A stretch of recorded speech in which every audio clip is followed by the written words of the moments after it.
శ్రీ గురుభ్యో నమ. భగవద్గీత 3వ అధ్యాయం 6వ శ్లోకాన్ని పరిశీలన చేసుకుందాం. కర్మేంద్రియాణి సంయమ్య ఆస్తే మనసా స్మరన్ ఇంద్రియార్థాన్ విమూఢాత్మా మిథ్యాచారః స ఉచ్యతే.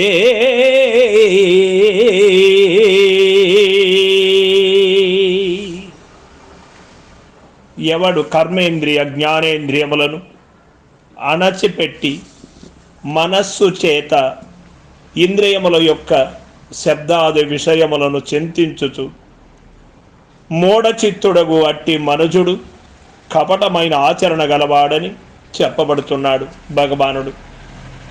ఇచ్చటి కర్మేంద్రియాణి అను పదమునకు కర్మేంద్రియ జ్ఞానేంద్రియములు రెండును అని అర్థము చెప్పవలసి ఉంటుంది. యాలైనా కొన్ని ఇంద్రియములను గూర్చి మాత్రమే చెప్పినచో డంబాచార యొక్క చిత్రణ అపూర్ణముగా నుండును.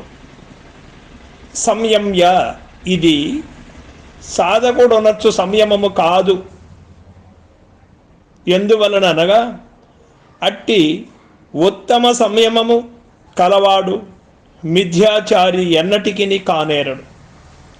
డంబము కొరకు ఇంద్రియములను ఓరక బిగబెట్టుకొని కూర్చొని మనసుచే ముల్లోకములను తిరుగాడు వానిని గూర్చియే ఇచ్చట చెప్పబడినది. కానీ అయితే ప్రారంభమున కొందరు సాధకులు కూడా ధ్యానమందు మనస్సు దైవముపై లక్ష్యముపై నిలువక దిక్కులు పరుగెత్తుచుండును. దానికిని ఈ డంబాచారి యొక్క ప్రవర్తనకును చాలా వ్యత్యాసము కలదు.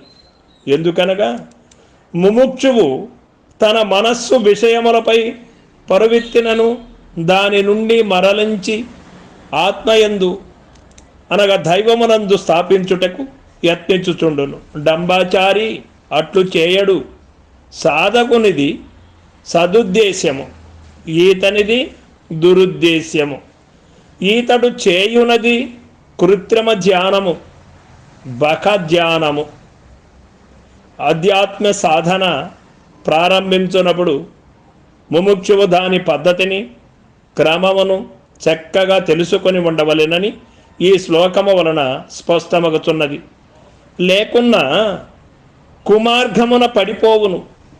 పెద్దలకు మహాత్ముల వలన అనుభవజ్ఞులకు గురువుల వలన సాధన పద్ధతులను ప్రత్యక్షముగా తెలుసుకొనవలెను.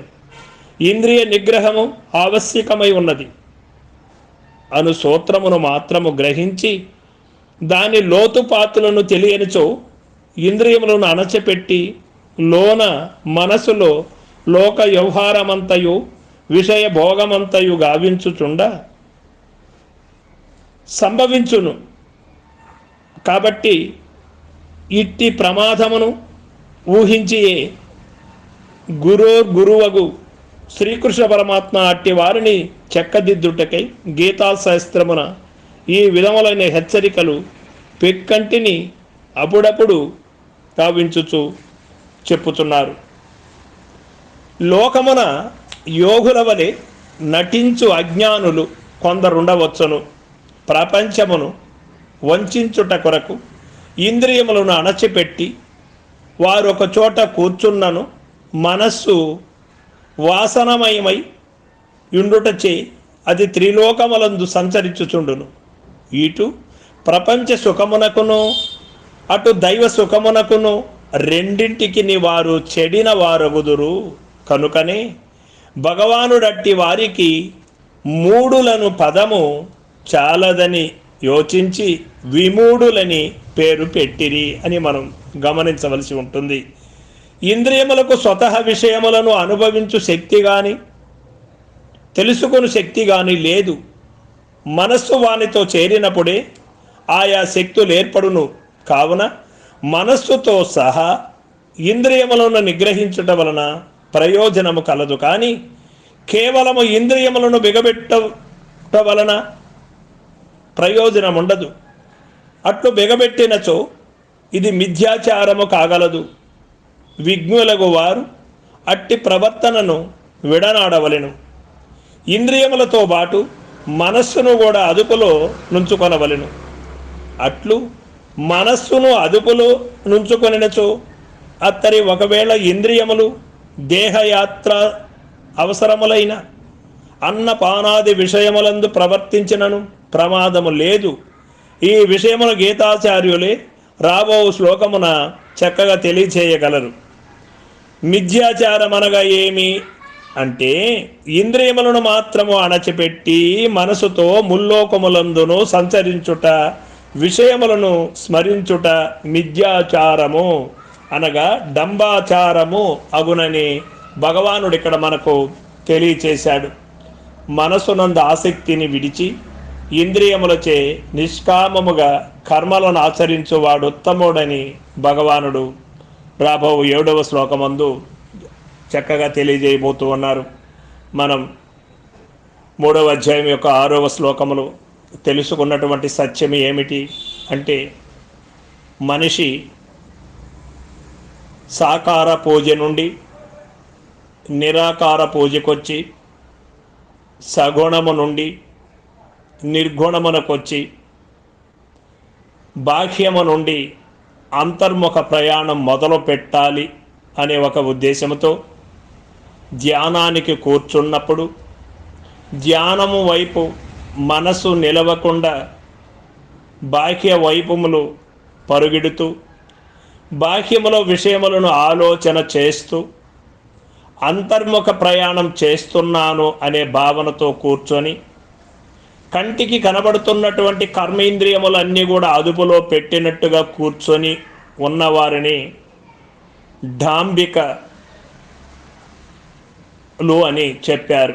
అంటే ఇతరులు మెచ్చుకోవచ్చు, ఇతరులకు కనపడవచ్చు, తనకు కూడా ధ్యానం చేస్తున్నామని ఒక భావన ఉండవచ్చు. కానీ మనసును నియంత్రించే శక్తి లేకుండా ఇంద్రియములను అదుపులో ఉంచి మనసును బాహ్య విషయములందు పంపించే కంటే మనసును సంలగ్నము చేసుకొని ఉండడం ఉత్తమమని తెలియబడుతూ ఉన్నది.